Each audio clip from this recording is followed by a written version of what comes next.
Del Evangelio según San Mateo. En aquel tiempo Jesús, llamando a sus 12 discípulos, les dio autoridad para expulsar espíritus inmundos y curar toda enfermedad y dolencia. Estos son los nombres de los 12 apóstoles. El primero, Simón, llamado Pedro, y su hermano Andrés. Santiago el Zebedeo y su hermano Juan. Felipe y Bartolomé. Tomás y Mateo el publicano. Santiago el Alfeo y Tadeo. Simón el celote y Judas Iscariote el que lo entregó. A estos 12 los envió Jesús con estas instrucciones: no vayáis a tierra de gentiles, ni entréis en las ciudades de Samaria, sino id a las ovejas descarriadas de Israel. Id y proclamad que el reino de los cielos está cerca. Palabra del Señor. Gloria a ti, Señor Jesús. Es miércoles, queridos hermanos. Hoy celebramos en nuestra iglesia costarricense la memoria de la beata María Romero Meneses, nuestra querida Sor María Romero. Nació en 1902 en Granada, Nicaragua. María tuvo 3 hermanos. Cuando tenía 8 años hizo su primera comunión. Al año siguiente llegaron a Nicaragua las misioneras de Don Bosco, llamadas Hijas de María Auxiliadora, congregación de la que sería parte integrante durante todo el resto de su vida. Fue de las primeras inscritas en el recién fundado colegio al que asistió junto a su hermana Chila. A inicios de 1920, con apenas 18 años de edad, María Romero partió al Salvador, al Instituto de las Hijas de María Auxiliadora, para iniciar su noviciado. El 6 de enero de 1929 pronuncia sus votos perpetuos y un año después es remitida a Costa Rica.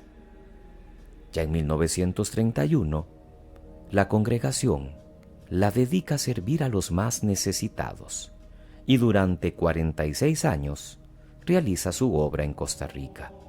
En 1977, estando en Costa Rica, expresó a su superior el deseo de volver a Nicaragua y reunirse con sus hermanas de comunidad como parte de unas vacaciones.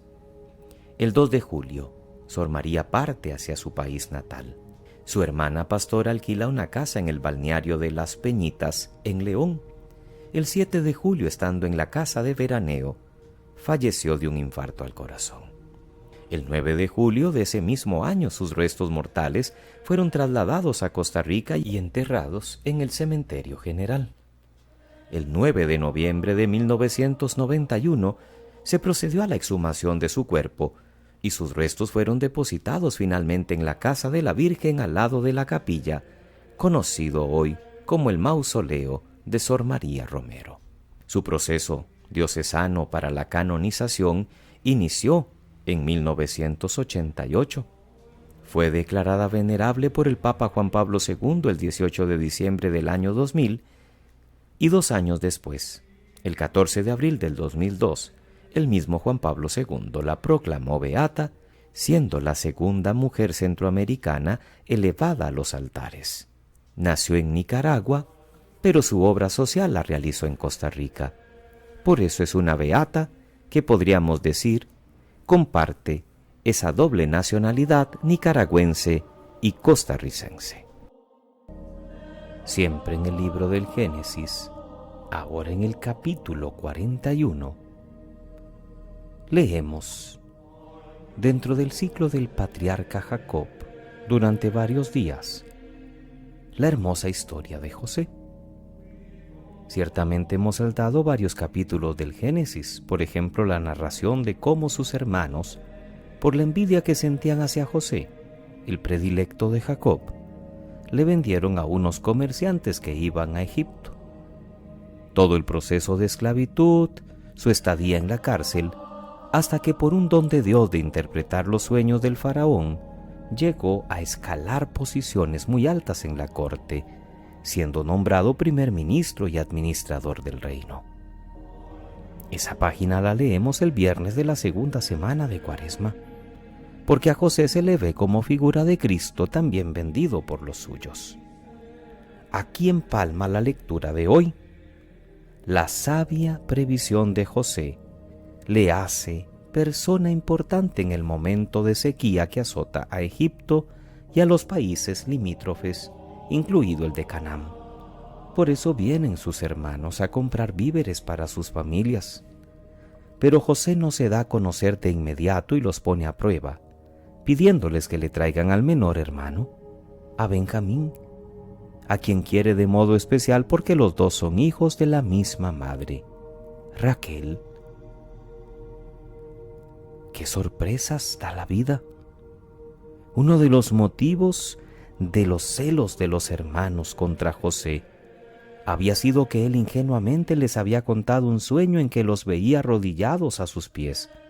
Y en efecto, ahora lo están, aunque de momento no le reconozcan.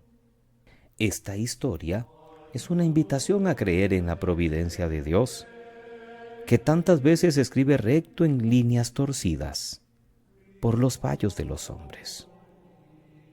¿Cuántas veces en la historia de la Iglesia acontecimientos que parecían catastróficos no lo fueron, sino que incluso resultaron providenciales para indicarnos los caminos de Dios y hasta para purificarnos de nuestras perezas o ambiciones? Dios sabe sacar siempre bien del mal. En el Evangelio hoy iniciamos el capítulo 10 de San Mateo, los versículos del 1 al 7. Es una nueva sección que nos va a acompañar algunos días, el discurso misionero o apostólico. Terminada la serie de milagros que había narrado Mateo después del Sermón de la Montaña, ahora tenemos uno de los 5 grandes discursos de Jesús, el segundo de ellos, en el que da a los apóstoles consignas para ir a evangelizar. Ya había insinuado la idea al final del Evangelio de ayer, cuando Jesús contempla la abundancia de la mies y la escasez de obreros para la siega, invitándonos a orar al Padre que envíe trabajadores a sus campos. A los discípulos a quienes elige les llama apóstoles, es decir, enviados. Y su misión va a ser ante todo: id y proclamad que el reino de los cielos está cerca. Pero este anuncio debe ir acompañado de hechos, expulsión de espíritus inmundos y curación de toda enfermedad. Puede parecernos extraño que Jesús recomiende que no vayan a tierras paganas, que no vayan a Samaria, que se limiten a predicar a las ovejas descarriadas de Israel.